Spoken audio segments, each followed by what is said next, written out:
Welcome everyone to Wrasslin Raw!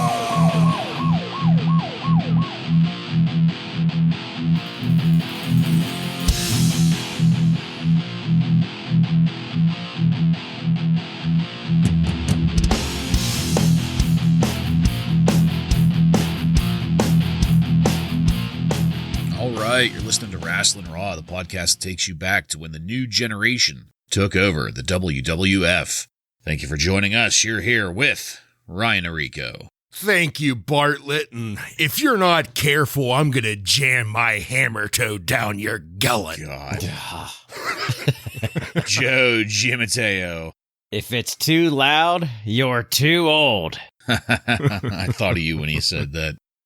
I'm the one and only Jason Bartlett, and we're going to examine WWE history one episode of Raw at a time.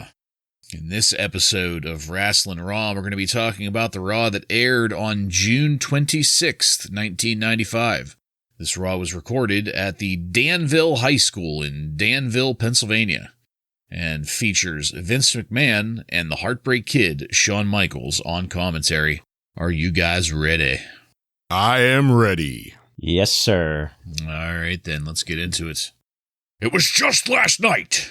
At the third annual King of the Ring tournament, there was a Kiss My Foot match, and that's it. We're going to talk about it at length, fully describing the condition of the sock that Jerry the King Lawler was wearing. Everyone around the ringside area gagged. This is bananas. Vince is giving a play-by-play of the entire fucking Kiss My Foot match scenario, including the hammer toes of the Hitman down into the gullet of Jerry the King Lawler. Back at ringside, the King probably has toe main poisoning, and won't be here on commentary tonight, so here's our co-host, the Heartbreak Kid, Shawn Michaels. Cue the music. The crowd loves Shawn Michaels. Pretty solid pop for the Heartbreak Kid here. But we've got something else here to be up on, and that's that Intercontinental title match later tonight. That's the reigning champ, Double J Jeff Jarrett, defending against the newly pushed Savio Vega. But now, here they come. Bang, bang. It's our first match of the evening.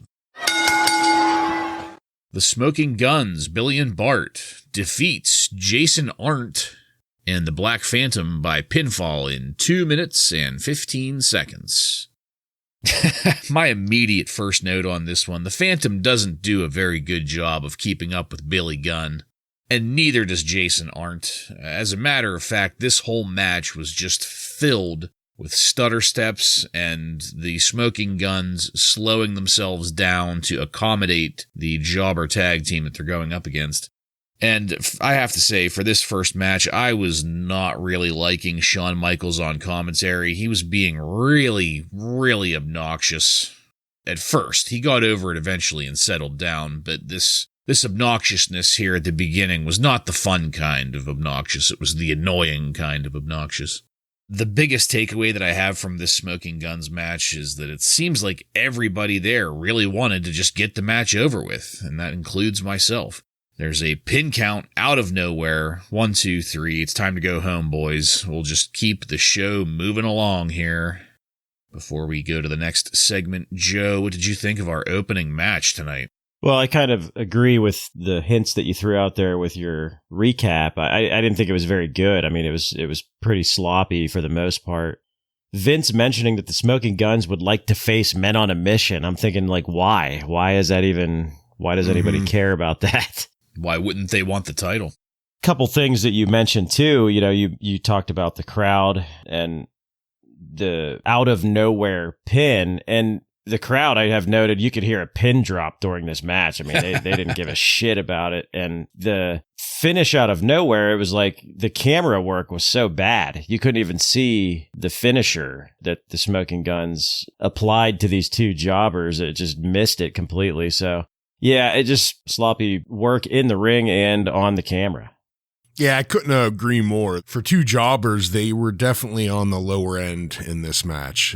You pointed out, Bartlett, it looked like the Smoking Guns were continuously having to slow themselves down.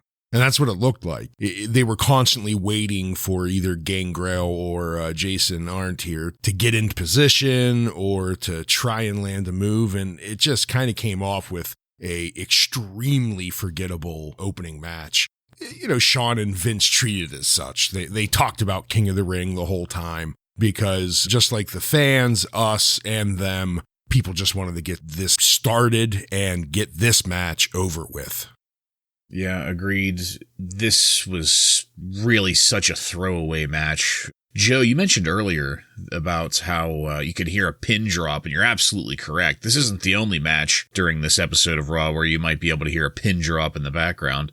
But it made me wonder, because this is the first episode of Raw filmed in Danville, Pennsylvania. This is the first of 4. We're going to get 4 Raws out of Danville this time. So it just makes me wonder if this is the first of 4 and it's the first match of those 4. So maybe this was like whenever the crowd just got in and got seated and didn't really know what was going on and just were kind of getting 7 a.m. getting settled in. Yeah, I mean, that's kind of borne out by the amount of children that were there. They kept on making a point of showing the legions of 8-year-olds that were there cheering. So, but we didn't get a Bushwhackers match. No, thank goodness. Hopefully they had been deported by this point.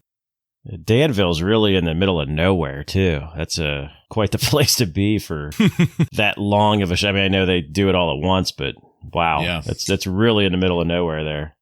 Well, we're going to come out of our first match, and I was a little excited to talk to you guys about this. We're going to be outside the office of Isaac Yankem, DDS. The king is there in the office. He's visiting because of some kind of issue that he's having with his mouth now after the Kiss My Foot match with Bret Hart. Isaac Yankem is going to extract some revenge for the king. Before he became the world's greatest dentist, he was the world's greatest wrestler. And then that immediately prompts Vince to say, "Can you imagine that, ladies and gentlemen?" And now we're going to go over the events of the King of the Ring, all of the rest of the King of the Ring, as opposed to the Kiss My Foot match that they would have us believe is the entire King of the Ring. But before we get too detailed in that, don't forget, tomorrow you can order Encore Plus of King of the Ring. There's no reason to really hash too much of it out now. Before we move along, just briefly, Ryan, you've mentioned many times in the past and leading up to this week about Isaac Yankem. So what did you think of this first explicit mention of his name on Raw? I've been mentioning for a little bit that I was pretty sure, if my memory was serving me correct, that this is going to be where the storyline eventually went, and we got the reveal in this one. I thought it was kind of, like we mentioned in the last episode, a good use of a slow burn. We don't even see Dr. Isaac Yankem here, who we know is Jacobs, a.k.a. Kane. We don't see him here, though. We just get his name up on the board, and we get Jerry Lawler going at length about how his mouth is now infected, and he needs to get it fixed by Dr. Isaac Yankem. So it built up my excitement. I don't know if it would have live, like, you know, back when I was a kid. I don't know if this just name drop would have got me excited, but now as an adult, I know where this is leading, so it was exciting. Yeah, it's such a cheesy way to introduce a new character, but it's a cheesy character, so it's funny. It'll be nice to see it. But I have a quick personal story. Every time I see or think of Isaac Yankem, I think of this. But we have a friend of our family that is a dentist, and we used to go to him when I was a kid and stuff. And my dad actually still goes to him. And the dentist, he would clean your teeth. Like back in the day, like he would clean the teeth and then you'd like spit out, you know, into that little fountain looking, you know, sink thing. Yeah. And well, every time you would do that, there would be blood. Like there's just blood flying out of your mouth because this guy would just dig into your gums. So my dad and I used to refer to him as Dr. Isaac Yankem. And we also call him the Butcher. So that was... So the next question has to be, why did you guys continue to go to this guy? Well, he was a friend of the family. We didn't want to, I forgot about that initial part of the story. Yeah. You didn't want to offend him and be an anti-dentite. Yes, but thank Friar Ferguson, I moved out of town just to get away from Isaac Yankem. Yeah, see, I know about Isaac Yankem just from being a fan of Glenn Jacobs and Kane and all that stuff, but I don't remember this at all. Like I said, I mean, I know that he existed, but I don't remember seeing any matches of his. I don't remember the promos, nothing. I remember the promos more than anything, than his matches, for sure. Yeah, the videos, I remember those. I don't remember him as a wrestler at all, really. Because it's probably a complete throwaway match. It's probably one at the next in your house, and then we probably don't see him until he comes back as Kane. Well, he did the fake Diesel, wasn't he? Oh, right. Yes, he is. Diesel. Before that, we'll see fake Diesel, correct. Yeah. I did think it was funny, though, that they kind of gained a little bit of self-awareness, hopefully. It doesn't really seem like it's going to last, but the whole line about before he became the world's greatest dentist, he was the world's greatest wrestler. Yeah, and just because that's a natural career progression, you become a wrestler first and dentist afterwards. At least Britt Baker did the opposite direction, but... All right. Yeah, I'm looking forward to this because, like I said, I don't know anything about it. This is all going to be fresh for me, and it seems like there's not going to be much of Isaac Yankem as far as the Wrasslin goes, but it'll be good to see the promos and vignettes and stuff. This is some creative stuff happening here that I think I'll enjoy. I'm excited to see him in at least one wrestling match because it'll be interesting because we know Kane from later years and how he wrestled. Obviously, he's not the quickest, greatest ring worker ever, but he's, for a monster, does a good job. It'll be interesting to see this early in his career what he looked like. Yeah. Yeah, like when he's like super green and how he like transformed into making the Kane character work. Yeah. Speaking of super green, I just wish that we could get some footage of him as the Christmas creature. I thought that was one of the best gimmicks of all time. I've only ever seen pictures. I've never seen a match. Well, that promo package that we closed out the segment with from King of the Ring, that's going to take us into our next match. Skip of the Body Donnas with Sonny defeats Scott Taylor by pinfall in 2 minutes even. God, I love the Body Donnas. They both just have it as far as I'm concerned. I love watching Skip, a.k.a. Chris Candido, wrestle. He's one of my favorite wrestlers. Sonny is an amazing manager, and I'm really happy to be watching them here. I feel this way every single time we've seen them on screen so far. Unfortunately, however, Vince and Shawn Michaels are going to yell and scream over Sonny's in-ring promo. And the music. Whenever I could get like a quick snippet of what she was saying, it sounds like the rehearsed kind of canned thing that she has done already. So yeah. I don't think we were really missing anything new, but we're never going to know because whenever they actually realized what they were doing, fuck that. We're going to kick it over to Barry fucking Dudensky. Yeah. Well, because a good example of that is later on, someone who's now involved, the Road Dogg. When DX would come in, or the Outlaws would come in and do their little beginning spiel that they did every single time, we heard it every single time. There was no JR and the King screaming over it as that we already heard this before type of a thing, Yeah, absolutely. What's perfect about that example is that I guarantee you all three of us still know every single line and word of what the Road Dogg says.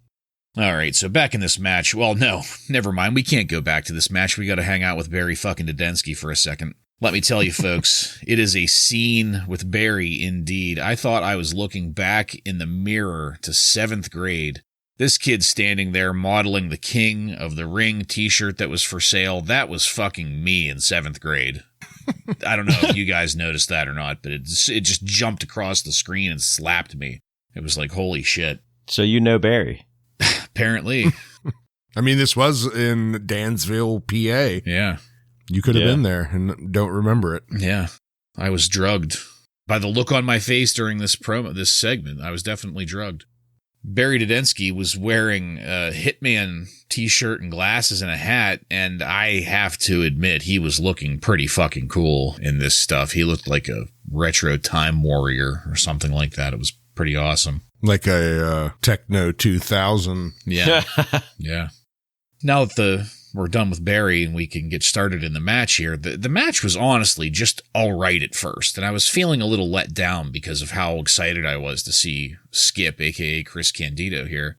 But then I kind of realized that that's when we're trying to include Scott Taylor in things. Once Skip takes over, this was just a fistful of high spots. And keep in mind, this is a 2-minute match, so there was not a whole lot going on here for Scott Taylor to work with. But once it was time for Skip to take the upper hand, it got very creative. The first thing that I had to note that I was impressed with was that we had Skip performing a splash from the top turnbuckle to the concrete outside. And just for the record, that's not a crossbody where your opponent is waiting to catch you. This is a splash. This means that your opponent is already laying down. So there's a lot of room for that to go wrong. And this one was done. He squeaked it in there. But all in all, it was impressive to watch. The other thing that absolutely had me coming day and night was the Hurricane Rana from the top turnbuckle. Skip gets into position, yells, "Goodbye!" and lets Scott Taylor have it and just whips him down. Then he pins Scott Taylor by doing push-ups on him. I fucking loved it. As a matter of fact, 3 push-ups because he was doing them in time with the referee and the pin count. And it was just great. Great to watch. Ryan, please, what did you think of this match? To start off, when you're talking about Shawn Michaels and Vince talking over Sonny and Skip in the ring, I do have to say there was a couple comments from Michaels about Sonny and felt a little bit uncomfortable knowing the future that's about to come. Yeah. But as the match went on, though, kind of like you said, it started out where you're like, I'm not sure it's where it's going to go. Scott Taylor wasn't doing fantastic, but when Skip took over, this match just, the dial got turned up, and Scott Taylor started doing a much better job too. Especially that Hurricanrana from the top rope, like he just it looked painful and everything about it was beautiful. This was probably, I'm going to say, the best match I saw out of Skip so far, in my thought. Just all around, the cherry on the top at the end with the push-ups to the 3 count. I mean, that was just an extra thing that is just putting his character up and over. So I love the direction that they're going, and every time I see him, I think they get better and better. Yeah, I agree. I have noted here that I think this was much, much better than Skip's last match that we saw. I thought he looked great in this match, and that splash to the outside looked a little rough on the knees there. I mean, it looked like he landed right on his knees, and it was loud. So, yeah, pretty rough, but, it was exciting. It was something to excite the people that were there in the live crowd for sure. But back to the beginning, I have it noted, like I can't hear a word she's saying because of the music. I was more annoyed by the music than I was with Shawn and Vince. And then with Barry Dudensky, I can't hear him either because the music's still blasting. Like it's just poor production again, kind of like what I said earlier in that last match. And Skip with the push-ups on the cover, I think is great to kind of get more heat as a heel.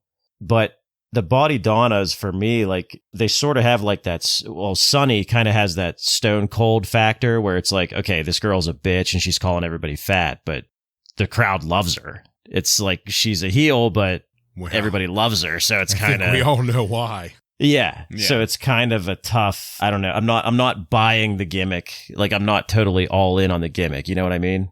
Yeah, and I mean that's definitely a fair point because this gimmick has pretty much the same problem that most other gimmicks in the WWF at this point have. It's kind of just, it's another profession. They are athletic trainers or cheerleaders or whatever the fuck they're supposed to be. And just kind of unnecessary, to be honest. Yeah, I mean, it's perfectly acceptable for them to be the jock, meathead, teasing, bullying characters that they are without the background. Whenever you were saying that, Joe, about everybody being up on Sonny even though she's a bitch, that made me stop and think for a minute. When was the last time in the WWF before this, here in 1995, when was the last time we had a good-looking valet-type, manager-type character? Was it Miss Elizabeth? Yeah, between that's the last I would remember. And Elizabeth and Sherry were the only. Yeah. And Sherry was always a heel. Yeah. Because that means that it's been about 2 years at the very least, because Elizabeth wasn't with Savage for any of the stuff that he was doing at commentary or his short little thing with Crush and all that stuff. The last we saw of Sherry was back at 1993, or was that WrestleMania? That was WrestleMania 9, yeah. She was with Shawn Michaels and got into a minor feud with Luna Vachon, who was with Bam Bam Bigelow at the time. I don't know if we can really consider Luna Vachon in this category because she isn't that physically attractive at all. So speak for yourself, pal. Okay, I take that back. I should have probably worded Hey, Gangrel is in this episode, so don't offend They him. They got married on Halloween. They did, yeah. Like I think the year before this, right? Yeah, something, yeah. Well, he can show up and fucking bite me for all I care, but I probably should not have worded it that way. Her gimmick was not as an attractive individual. No, her right. gimmick that was isn't what she was playing. A beast from the future that has come back to spoil this world. So yeah, I think the people were jonesing for a hot valet manager type, and now they've got Sonny, and we're off to the races. Like I said, just made me stop and think about it. So, all right, our next segment. This is hitting for the heartland. This wasn't as bad as some of the past charity events they've done as far as the production and video coverage of it goes, but this was still just a touch cheesy. We had WWF superstars, as well as other celebrities, including Tony Danza, Troy Aikman. There were a couple others there that I recognized their names, but I didn't know what they were from, so I just left them out. But yeah, it was a neat little video package showing that, but of course it was all about Diesel and what Diesel's gonna do for the children. After that, we go back to ringside. Now we've got babyface Shawn Michaels. He's going to act as the current Diesel cock holster until we can switch over to a bigger one. But now Todd Pettingzoo. Todd Pettingzoo filed his King of the Ring report last night at the King of the Ring, and we will go to it now. Well, the first thing we're going to discuss here is the Kiss My Foot match. Thankfully, he moves it along, though, past the King of the Ring tournament to the tag match between Bam Bam and Diesel and Sid and Tatanka. And here is where we get some really discouraging news. The match has already been signed, folks, for In Your House 2, a lumberjack match between Sid and Diesel. That means 30 guys outside the ring to toss you back in if you try to escape. That fucking lumberjack match between Sid and Diesel, the match that didn't work the last time around, that's going to be the main event of In Your House 2, everybody. Now we're going to move over to some pre-recorded comments from Savio Vega. Once again, couldn't understand half of it, but what I did understand got me excited and engaged. Savio is putting out a hell of a lot of energy here for us, and it was good to see. After a quick commercial break, we get a video recap of Bam Bam's recent past, his crusade against the corporation, and the news that Bam Bam and Sid are going to go at it next week on Monday Night Raw. Before we move it along, Joseph, what did you think about all of the information that was presented to us in this segment? Well, I hate reliving the King of the Ring tournament, or the King of the Ring event in general, so, we've had to do that, 3 times tonight already. The Sid and Diesel match, I think we know that that's going to be horrible already. It makes you wonder why was In Your House 2 not always talked about as one of the worst pay-per-views. I'm already thinking that without seeing it. So those are my thoughts. I'll start with the celebrity softball game for the Oklahoma City bombing. I was wondering why there was no pictures of Sid. I mean, clearly he's involved in this softball game, right? The other thing that came to mind, we were just talking about Macho Man, but this reminded me of him and made me miss him because he was always involved in these, charity things. He loved being an ambassador for the WWF. So I just missed him seeing this video. As far as looking forward to, I'll first talk about Todd Pettingzoo. and he gives us the complete rundown of that 1-star event that we watched, including, of course, the foot match. But then, yeah, it sets us up for a rematch of a terrible match. I mean, who was clamoring for this wonderful rematch between these two from the original In Your House? So not looking forward to that one. Yeah, I am with you guys on that. It didn't work before. It's probably not going to work again, but you know what? Fuck it. Let's try anyway. It seems that we have to keep on saying those words, but... Yeah, right? This was kind of interesting in certain aspects, but the thing that really got me was I imagined this scenario where Sid was not allowed to play on the charity event because he would rack up such an amazing score that Vince, would, as an apparent sponsor, would have to pay even more money. So he deliberately kept the ringer at home so he could get out of it with a light charity bill. I'm not saying that any of that is fact. It's just the scenario that I imagined. That's why we didn't get Sid playing softball. Well, boys, all of Savio Vega's energy from that promo, it's got me excited for some wrestling. So let's keep that momentum going into our next match. Man Mountain Rock, that's MMR, defeats Phil Apollo by submission in 1 minute and 19 seconds. We go through the same bullshit that we always go through with MMR here. He's going to put on a little concert for us. At least this time, MMR has the WWF guitar instead of the Radio Shack weenie guitar, after that vicious drubbing that Bob Backlund gave it by dropping it a couple times. This was all horrible. I won't say more about it than that. His guitar playing is always the same. But now, we actually get to see Phil Apollo enter the ring. And this was weird for me, because usually they do the music thing and they cut to commercial and come back and the ring is set up and ready to go. But in this case, we got to watch MMR put the guitar away and Phil Apollo enter the ring, and it was just kind of surreal. Different, I guess. Quick question, guys. Phil Apollo, that's not Donk, is it? I thought that was Ray Apollo. Yeah, okay. that's Ray. Yeah. Ray Apollo. Okay, I thought so too, but I wasn't quite sure because old Phil Apollo here has jet black hair. And the last time we saw Donk, he got his mask kind of pulled off of him a little bit, and there was a whole bunch of jet black hair underneath the wig thing, No, if you remember, Phil Apollo was actually our second ever Jobber of the Week. Okay. We haven't seen him in a really long time, but we saw him way, way back. Okay. And this is what I referenced earlier. There is zero excitement in the arena for this. And zero excitement from me all the way through to the whammy bar submission, which I can't believe that's even a thing. It was just crystal clear that nobody was giving a single shit about this match. Joe, please, what did you think of our most recent MMR booster? Well, we recently lost the great Eddie Van Halen, and I think he's rolling in his grave already. Oh, wow. Just seeing MMR perform like this on live TV from Danville, PA. Give it to him, Rock. Yeah. So this match was kind of where I started to be a little bit more entertained by Shawn Michaels and Vince's commentary. They were saying some funny things during this. Vince obviously yelling, if it's too loud, you're too old. And Shawn Michaels saying, like, these kids today and their crazy rock and roll, just stupid comments like that. I thought was pretty funny. Vince McMahon just plugged the 1-900 Shameless pretty much during the whole entire 2 minutes.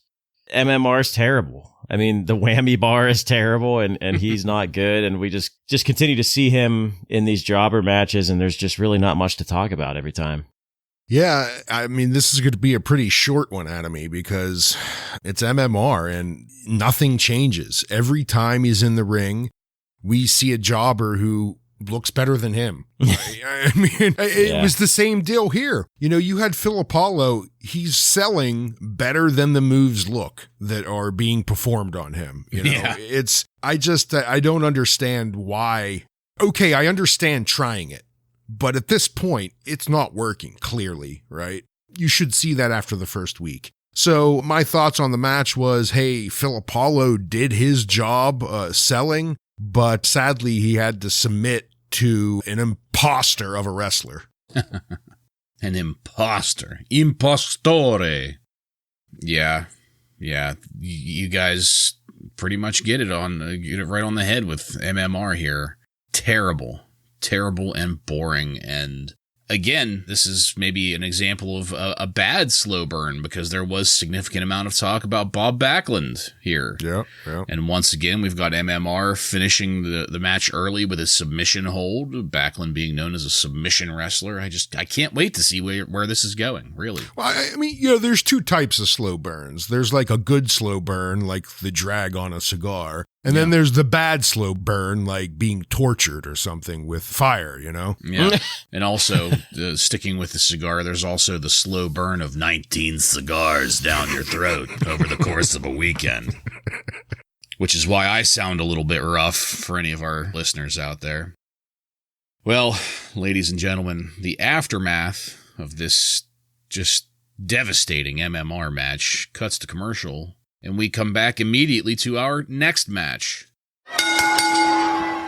King Mabel defeats Kenny Kendall by pinfall in 1 minute and 45 seconds. And Kenny Kendall is our Jobber of the Week. Take it, Ryan. Thank you, Jason. Kenny Kendall is this week's jobber.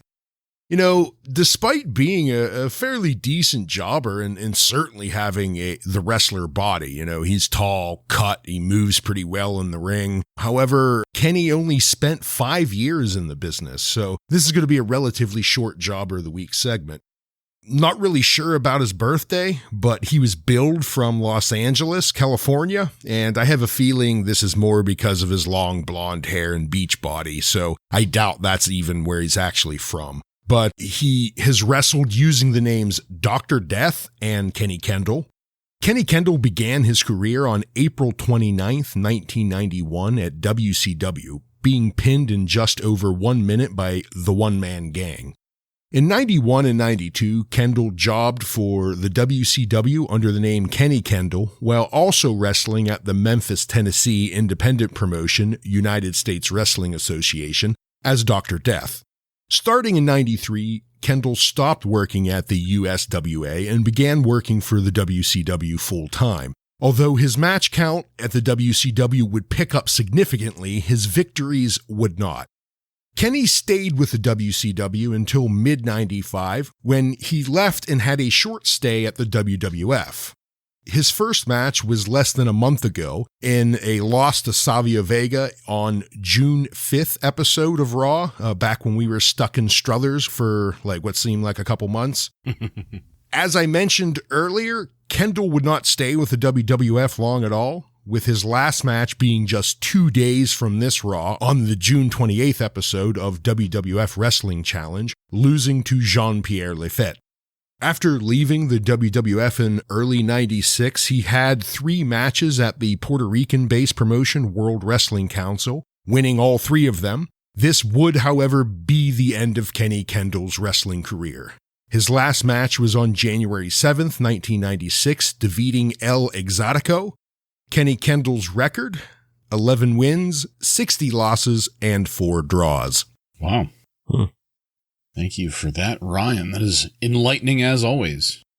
Back in the match here, I have to admit that I was honestly entertained by King Mabel being carried out on his throne, wearing the crown and the get-up and waving the sword around with that really chill, bass-heavy beat in the background.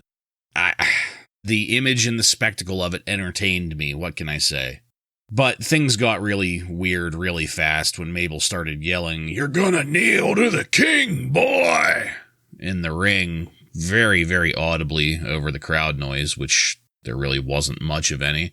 That just kind of weirded me out a little bit. But I did really like the part where Shawn Michaels started picking at how undeserving Mabel is of the push that he's getting here. If you didn't know that that's what he was doing, you would have never picked up on it. He was being very subtle about the shit that he was saying to Vince McMahon. But knowing what we learned from Joe and his contemporary news for King of the Ring and all the other things that everybody has said over time that we've heard at one point or another, that's definitely what Michaels was doing. In the end, this match is a squash match. I mean, it's a minute 45. There's really nothing much to note, but I think that if we can keep our time with Mabel to short 2-minute squash matches, I could be okay with this for a couple weeks, I think. I'm not going to say that I'm going to enjoy it necessarily, but I'm probably not going to bitch about it either. Ryan, give us your thoughts on this match, please. I am in complete agreement about the beginning part. It's funny. It's entertaining. Regardless that it's Mabel. We know that the match itself is going to be disappointing, but the pageantry getting him down to the ring was entertaining. Yeah. And it reminded me a lot of, it was probably a year and a half ago when they did the same thing with Jerry the King Lawler when he got carried down and D'Lo Brown was one of the people carrying him. Because of that, in the back of my mind, I'm just hoping they're going to drop him just like they did the King and have him just splat in front of the ring. That would have been great, but we didn't get that. As far as the match went, it's everything we expect out of Mabel. It's pretty slow, and as I mentioned during the Jobber of the Week segment, Kenny Kendall does a fairly good job. He moves around the ring pretty quick, but when you have something like Mabel trying to hit an enziguri that he misses by 3 feet, there's nothing you could do as a jobber. So sadly, he just has to take this loss to a bad wrestler and continue this push of King Mabel. So you said you're going to be entertained maybe for a few weeks. I think my entertainment ended about the time they got him to the ring. Well, yeah, that's funny because I have mostly the same notes as what you guys have already said, but a couple things I have here was that it's hard for me to just ignore the fact that I know that this whole King Mabel gimmick is going to last more than a couple weeks.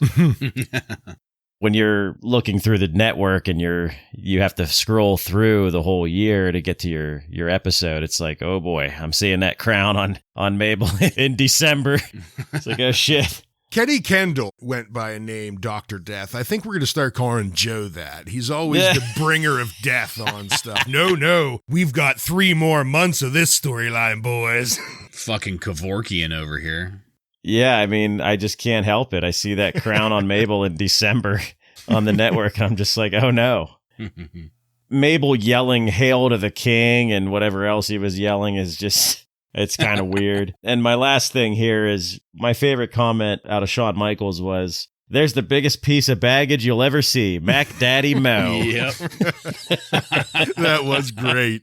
Yeah. And for the record, I did say that as long as we can keep our time with Mabel to short 2-minute squash matches, I could be okay with it for a couple weeks. If we break that formula, I'm going to get sick of it sooner, but I'll give him credit. He had that one reverse suplex or something that actually looked pretty good. Yeah. But that was about it. I think the thing that I'm most entertained by here is the images that we get out of it as opposed to the wrestling, because the wrestling is shit. We all know it, but just the image of him riding that throne down and waving the sword around and with that fucking bass beat in the background and just acting like a hard ass with a crown on his head. And even the final scene of the match, after they're scooping the jobber out of the ring, him and Mo come and stand for the hard camera and just kind of pose there for a minute. And that's a good image. It looks good briefly, once people start moving around is when it goes to shit.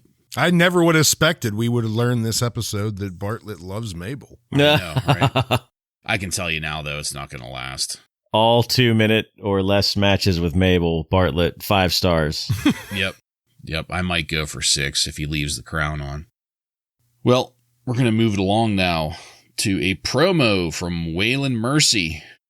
Waylon Mercy's out here protecting people from drowning.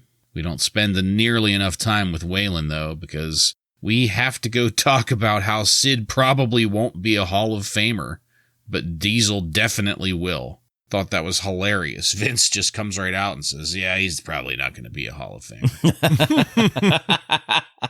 It doesn't last very long because now we're going to move to clips from the King of the Ring's Hall of Fame induction ceremony. When we get to Antonino Rocca's widow giving a speech, this is where I realized that I was pretty sure this is the exact same video we got last night at the King of the Ring. And yes, of course, there's Ivan Putski there singing, so they couldn't even put together a new video package for us. Thankfully, though, this ends and we can move on. But first, Ryan, what did you think of the Waylon Mercy promo and the other little tidbits of information we got here? I thought Waylon Mercy again was doing a great job of coming off really creepy. You know, him sitting on this lifeguard tower as he talks about saving people in the most creepy way ever. But towards the end of his promo, he says a line where he says, "You know what I mean?" And just the way he said it and his accent, all I could hear was Cousin Eddie from National Lampoon's Vacations. That's what he sounded like. But that's a personal problem. So the video, I was pretty sure it was the same video as well, but I felt like there were a few extra scenes thrown in because we learned that the city of Philadelphia, that the weekend of the June 24th and 25th is the official World Wrestling Federation weekend. We need to start celebrating that if that's true, if it's still on the calendar in Philadelphia. I live close enough. And also another scene I don't remember is we see the Road Dogg out in the crowd and he does the double point to Double J, the iconic one hand over the top double point that we're used to seeing him do for the badass Billy Gunn. So I don't remember seeing that the other night either. Yeah, the Waylon Mercy vignette, again, I love them. They're really entertaining to me. There's not too many guys that could pull that type of promo off. You know, that slow, not screaming at the camera type of promo. And it's a shame that we got such a short stint from him because, I think he would have been a star, maybe. Just looking at these vignettes. Not to mention that they're in desperate need of a good heel right now. Oh, yeah, for sure. The Hall of Fame recap, just a couple notes. There's a kid that has a textbook bowl cut that has like that wide-eyed look when he's like getting someone's autograph. And those autograph books, do you guys remember those books? They were 4 autographs. They had like different colored pages in there. That was pretty nostalgic looking at that, but yeah, outside of that, it was mostly, like you said, Bartlett, mostly the same exact promo that we got during the pay-per-view. I agree with everything you guys have said here. And I had a question I wanted to ask you just real quick now that we've talked about Waylon Mercy's promo. Joe, you kind of already mentioned this or hinted towards it with what you were saying, but let's say that Waylon Mercy didn't have such a short span with the WWF here. Who's he going to be in a program with? They need good heels, yes, but who's he going to work with? What do you mean? What's going to look interesting? Because we've already got Babyface Diesel that just kind of smears and ruins everything he touches because he's not really a very good babyface. Sid kind of fills one gap. What people are we going to have a long-term program with Waylon Mercy? For me, I would see him as more of like being heels for some of the mid-carder people. I don't think he would go after Diesel necessarily, but maybe Razor Ramon, someone like that. Yeah, I think that there's enough baby faces. If you have Waylon Mercy by himself as that creepy heel, I think he could probably work with just about any baby face. But if you put him with Ted DiBiase and the $1 Million Corporation, then it's all ruined. Right. Well, soon we'll find out that it was Ted DiBiase all along that, that beat Waylon Mercy as a child in order to turn him into a psycho. But yeah, it had me thinking about it because watching this, I knew in the back of my head that he was going to have a short run, and maybe it was just from what we saw earlier in the episode. I was like, so what? Are they going to put him up against, I don't know, Bret Hart? Or what the hell does Bret Hart care about a psycho from Florida or whatever? You know what I mean? Although now that you mention it, a feud with Savio Vega could have been interesting. But maybe it's because I've got Savio Vega on the brain after King of the Ring. And now, well, this is the one that I've been waiting for. Our final match of the night. Savio Vega defeats Double J Jeff Jarrett by disqualification in 4 minutes and 45 seconds, with Double J therefore retaining the Intercontinental Championship. First, though, upcoming Superstars is going to have the first video debut of Jeff Jarrett's new single, With My Baby Tonight. I was very excited to hear this. We're not going to get to see it for its debut, at least. I'm sure they'll probably replay it.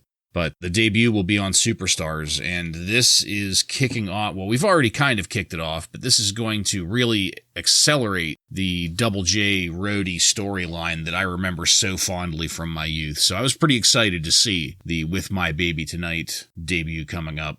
In the match, though, it's immediately clear that you have two professionals in the ring. The facial expressions, the shit-talking, the overall behavior here. This is a short but clear and entertaining story in the ring. One of the many things that entertained me here, I loved the role reversal we saw. There was a spot where the roadie got knocked to the announce table. Shawn Michaels is there, and obviously he starts pulling the roadie's braids, and Double J has to come over and do the crowd control thing for the roadie, keeping the roadie separated from Shawn Michaels. I thought that was great, a nice little juxtaposition of roles there. And Shawn Michaels does end up getting into it with Double J. Savio was looking great throughout all of this, and because of some shenanigans and interference, we get the victory via DQ for Savio. But unfortunately, we get Shawn Michaels' music for Savio's victory. That was the one thing that got me a little bit down about this situation, because I really wish we could give Savio Vega some fucking credit for being such a good wrestler, but instead we're going to have to try to keep the shine on Shawn Michaels here. It did sound like through commentary that Shawn Michaels was honestly up on Savio, so I don't tend not to blame him for this one. But after a quick commercial break, we come back to Shawn Michaels stripping, and the young girls just loved it. Tearing off that mesh shirt.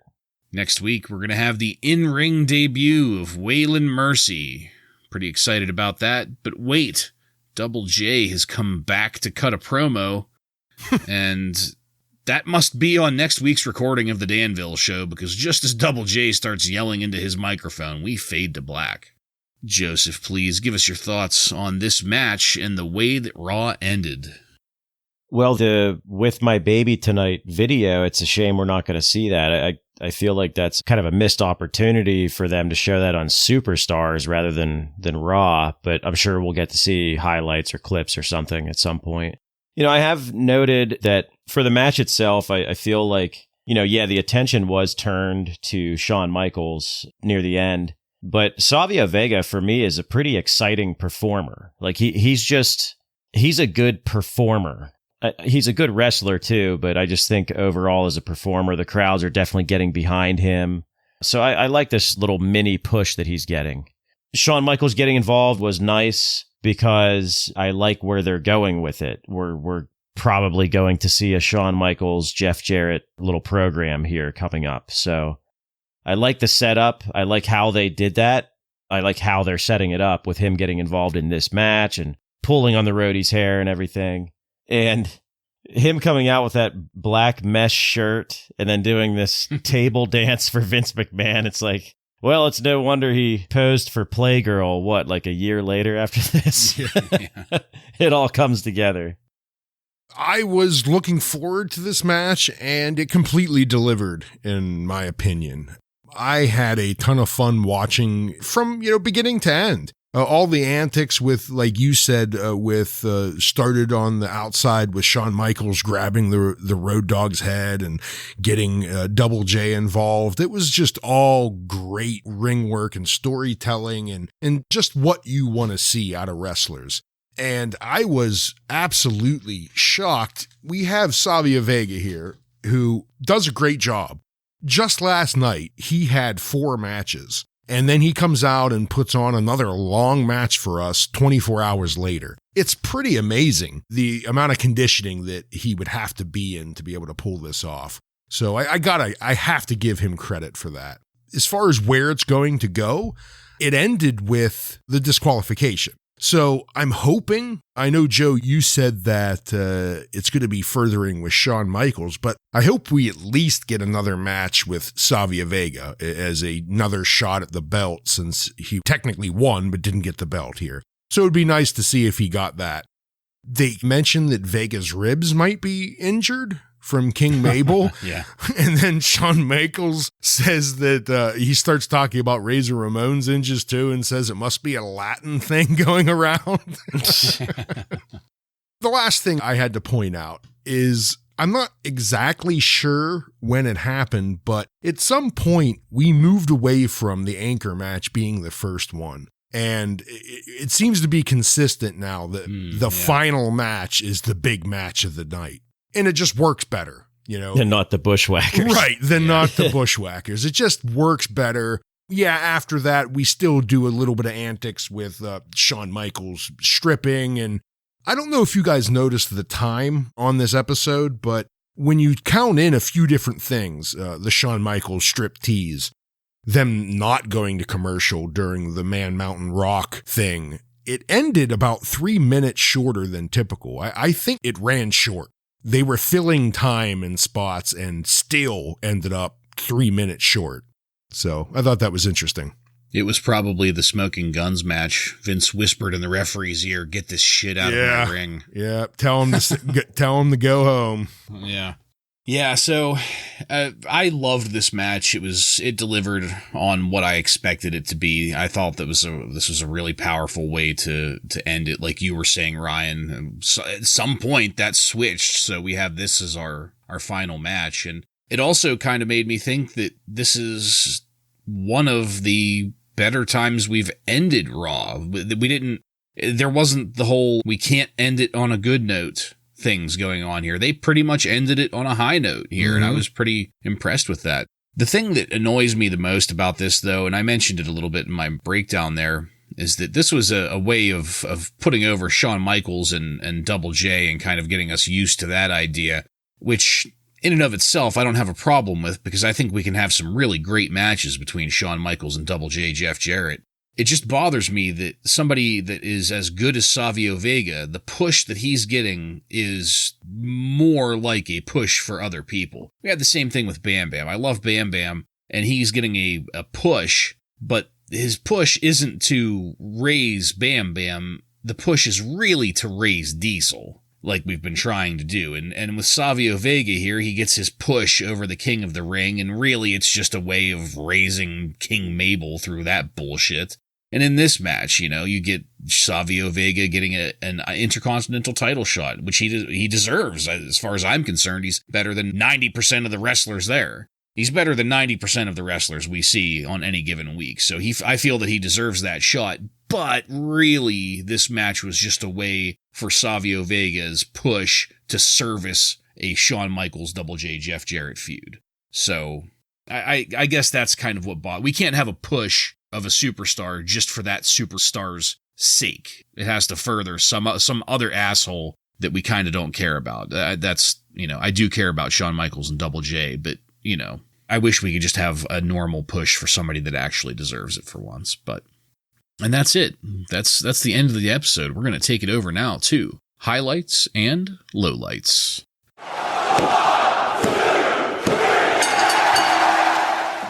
Ryan, why don't you go first? Highlight is easy. The final match between Savio Vega and Double J. Everything about it, was great. I really can't think of, I know you have the negativity about the one aspect of it, in that it's really a push for Shawn Michaels. But as far as the actual match and event went, I can't really think of a bad or a negative thing about it. It was a high-paced, high-energy, entertaining match. And the crowd loved it. They were involved and loved it too, especially the striptease. Low light, I have to say, after coming off such a poor pay-per-view, and before that, such a poor go-home Raw, I thought this was a pretty good, solid Raw. I mean, we had some low lights, no doubt, and one of them is mine, the MMR match. He's 2 in a row for me. MMR just cannot put together a good match, and he's my low light. Yeah, my highlight is similar. I actually have 2 highlights. I have one thing that did happen on this episode and one thing that did not happen on this episode. First is the good ending. We finally got a good ending. Even though Double J's promo got cut off, it was a weird edit job there. I think that last match was great, and the antics after were serving a purpose. It's setting something up, and it was a pretty good ending. My other highlight is no Bob Backlund on this episode. So that was fantastic. My low light is just the production of the show in general. I think that it was, we talked about the music over Sonny's promo and Barry Dudinsky, and I was really bothered by the camera work during the Smoking Guns match. I thought it was so shitty that we were missing things in that match. And it might have been because this was the live show for Danville, so maybe there were just some problems there with the fact that it was live, but that was my low light. I'm going to share low lights with Ryan here. The MMR match, terrible as always. Couldn't get into it. Everything about it was horrible. What else is there to say? I'm not going to dwell on it. For me, my highlight is going to be the Skip match, Skip of the Body Donnas. That was pushing so many freaking nostalgia buttons for me. It was great. I loved watching it. I felt like a kid again. I was excited watching it. I was excited seeing Sunny. I was a little pissed off that I didn't get to hear what she was saying. And, I was engaged. I was emotionally and just all around excited, engaged for that match. I thought it was a good time. I enjoyed watching it. Joseph, do you have any contemporary Wrasslin news from on and around June 26th, 1995 for us? I have a couple very minor things worth noting. Most of the Observer notes were about the pay-per-view, which we've already discussed in our last episode. But the title of the newsletter this week following the King of the Ring was Horrifying King of the Ring 1995 Show. So that's fitting for Halloween here coming up. Dave Meltzer mentions that Monday Night Raw is on a phenomenal ratings run currently, with it often being the highest rated regular weekly show on cable. Sounds like they're pulling in the high threes right now most of the time, 3.8, 3.9, somewhere around there. So the ratings are looking good, even though the content is not. Yeah, the content hasn't been great, and we're coming off a pretty terrible pay-per-view, so we'll see what happens. But that's all I had noted this week. All right. Thank you, Joseph. Illuminating as always. And that's it, folks. We're done with this one. I want to thank you again for joining us. And if you like what we're doing here and want to connect with us, you can find us on every major social media and podcast subscription platform by searching up the handle Wrasslin Raw. That's WRASSLINRAW. While you're there, don't forget to click subscribe to get every episode of Wrasslin Raw coming to you every week. Give us a 5-star review and let your friends know about the fastest growing wrestling podcast in the world. Next week on Wrasslin Raw, we're going to take a look at the Raw that aired on July 3rd, 1995, with matches featuring Barry Horowitz, Jeff Hardy, and many more. So, for Joe and Ryan, I'm Jason, and this has been Wrasslin Raw.